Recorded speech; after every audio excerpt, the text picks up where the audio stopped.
Istilah organisasi belajar mulai populer sejak tahun 1990 berkat tulisan Peter Senge, sang penggagas organisasi belajar.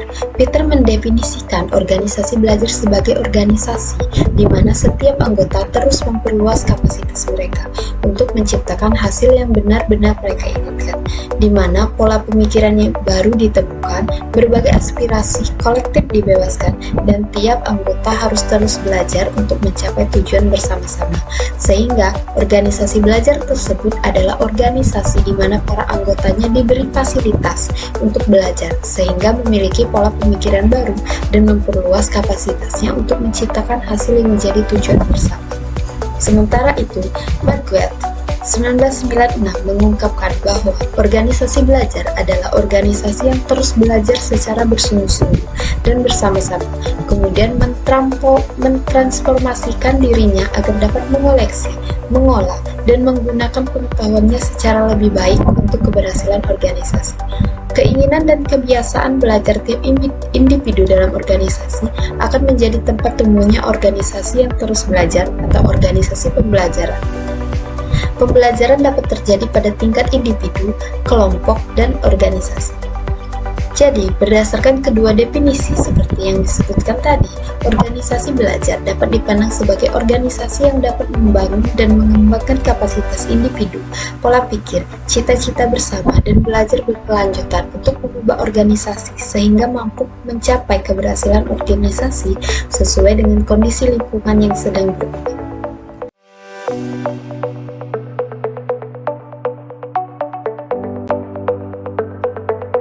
Keberhasilan organisasi dalam menghadapi persaingan global ditentukan oleh seberapa jauh organisasi memiliki keunggulan komparatif dan kompetitif.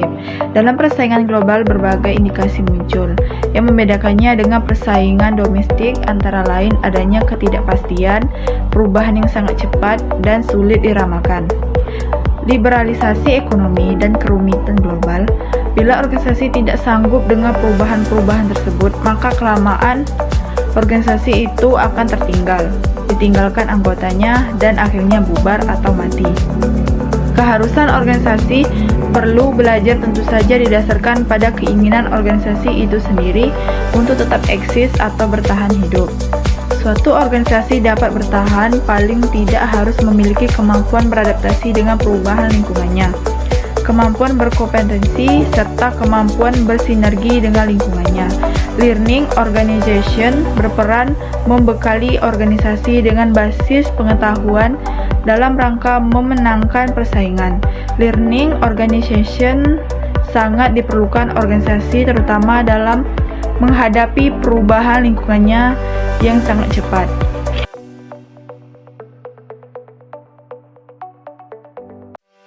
Jadi menurut Senge 1995, untuk membangun organisasi belajar dimulai dengan membangun arsitektur pengetahuan pada tingkat individu, tim kerja, dan organisasi.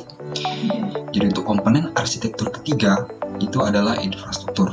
Infrastruktur yang berarti sumber daya yang disediakan oleh organisasi. Sumber daya yang dimaksud yaitu ide-ide penuntun, teori, metode, dan peralatan, serta inovasi dalam infrastruktur. Ide-ide penuntun itu berbentuk visi, misi, nilai-nilai, dan tujuan. Ide penuntun akan menuntun seluruh pegawai untuk mencapai aktualisasi diri dan memberikan arah yang akan dicapai, serta pegawai mampu melihat proses secara keseluruhan. Jadi kepemimpinan itu berperan besar dalam memberikan ide penuntunan ini. Jadi ide-ide penuntun akan menjadi dasar dalam pembentukan norma dan nilai organisasi yang harus diikuti oleh seluruh pegawai. Teori, metode, dan peralatan yang diterapkan akan membantu pembentukan pengetahuan dengan mendorong munculnya aspirasi, refleksi, percakapan, dan konseptualisasi organisasi untuk mendukung pegawai dalam bekerja. Nah, jadi infrastruktur ini itu meliputi waktu, dukungan manajemen, dana, informasi, struktur organisasi, desain pekerjaan, sistem kepengupahan, dan jaringan informasi. Begitupun inovasi dalam infrastruktur dilaksanakan dengan membuat perubahan pada waktu, dukungan manajemen, dana, informasi, struktur organisasi, desain pekerjaan, sistem pengupahan dan dana, informasi, struktur organisasi, desain pekerjaan, sistem pengupahan dan jaringan informasi. Begitupun inovasi dalam infrastruktur dilaksanakan dengan membuat perubahan pada waktu, dukungan manajemen, dana, informasi, struktur organisasi, desain pekerjaan, sistem pengupahan dan jaringan informasi.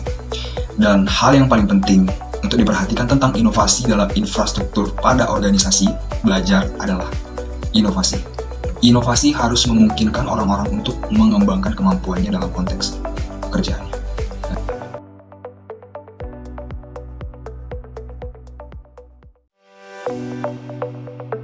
Pembentukan organisasi belajar George 1997 berarti adalah menciptakan iklim dalam mana proses pembelajaran didorong, didukung, dihargai, dan diberikan imbalan. Organisasi belajar tidak akan tercipta jika orang-orang tidak termotivasi untuk belajar. Mereka tidak akan belajar jika mereka tidak memiliki harapan, tidak percaya, dan ada rasa takut. Tugas pemimpin menciptakan iklim organisasi yang kondusif bagi berlangsungnya proses belajar konsep transmigrasi arsitektur organisasi belajar yang dikemukakan Senge dan konsep pembentukan organisasi yang dikemukakan oleh George secara jelas menunjukkan bahwa variabel-variabel yang berpengaruh terhadap pembentukan organisasi belajar adalah kepemimpinan, budaya organisasi, motivasi, struktur organisasi, dan strategi organisasi.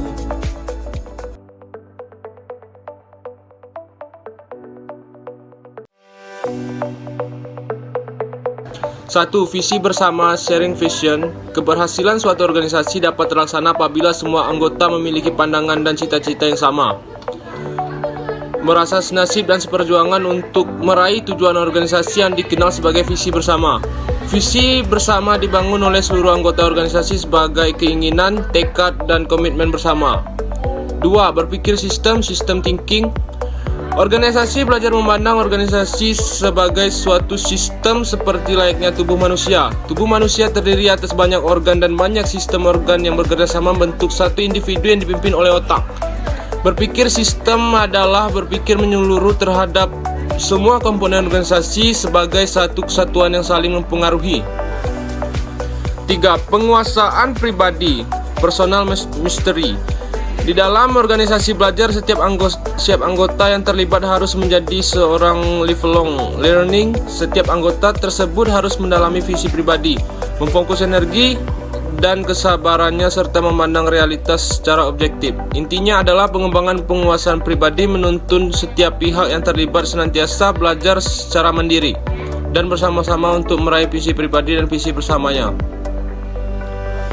4. Pola mental. Setiap anggota dalam organisasi belajar harus memiliki pola mental yang baik. Pola mental itu sendiri adalah cara seseorang memandang perkembangan dalam dunia dan memberikan reaksinya. Sikap disiplin, kerja keras, bersinergi, kolaboratif. Mau belajar dengan suasana yang menyenangkan adalah contoh pola mental yang perlu dikembangkan dalam organisasi. 5. Kelompok belajar. Organisasi harus mampu belajar sebagai satu sistem menghadapi dan memecahkan persoalan bersama-sama.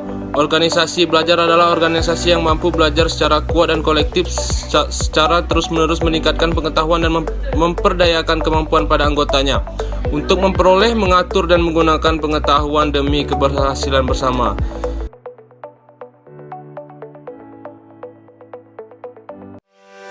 Learning Organization atau disingkat dengan LO. OB atau LO ini merupakan sebuah sistem dalam mencapai suatu kualitas dan sumber daya belajar di setiap sumber daya manusianya. Nah, diambil contoh dari OB ini adalah gambaran dari Universitas Terbuka atau UT, di mana OB atau LO ini menjadi sebuah strategi dalam transformasi dan administratif dalam rangka mencapai visi menjadi salah satu perguruan tinggi jarak jauh unggulan di Asia pada tahun 2020 dan unggulan di dunia pada tahun 2020 juga.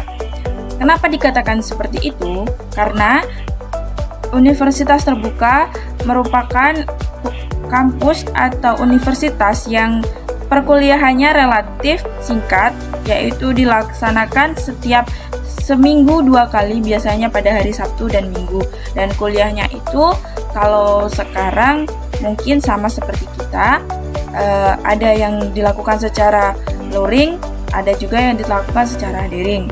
Biasanya dilakukan setiap Sabtu dan Minggu. Sabtu itu biasanya menunggu anak sekolah pulang atau yang memakai gedung, ada gedung tersendiri dari pagi sampai sore kan, dan kalau hari Minggu juga dari pagi sampai sore. Nah, bedanya dengan universitas lain, universitas terbuka tidak melakukan namanya skripsi atau lainnya, tapi melakukan TAP atau ujian akhir. Nah, mengapa demikian? Karena pada tahun 1984 sejak berdirinya Universitas UT, universitas ini terus menerus berupaya melakukan perubahan. Perubahannya itu apa? Perubahannya itu agar tujuannya adalah untuk menemukan bentuk yang pas pada model pendidikan jarak jauh dan konteks dalam Indonesia. Nah, pada tahun 2021, upaya perubahannya dilakukan sudah menjadi lebih baik. Universitas terbuka mencapai kualitas Asia. Kualitas apa saja yang dicapainya? Yaitu antara lain seperti berikut ini. Sistem jaminan kualitasnya, perubahan struktur organisasi, perubahan budaya organisasi, implementasi sistem pengelolaan keuangan yang transparan dan akuntabel, sistem perubahan kerja menjadi berbasis teknologi komunikasi dan informasi.